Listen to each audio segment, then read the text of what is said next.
आम खाने के बाद अपने जो आम के बचे हुए गुठली को इस तरह से अच्छी तरह से धो लें। धोने के बाद फिर आप इसे नर्सरी ग्रो बैग में या ज़मीन में लगा सकते हैं, तो मैं आपको बता देता हूँ।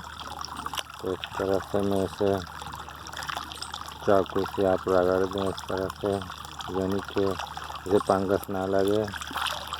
तो इस तरह से मैं इसे अच्छी तरीके से धो रहा हूँ ताकि हमारे आम की गुठलियों को फंगस ना लगे। तो यह 2 वैरायटी के में हो तो मैं गुठलियों को ग्रो कर रहा हूँ, फिर हम बाद में इसे ग्राफ्टिंग करेंगे। तो अच्छी तरह से धो लिया है मैंने।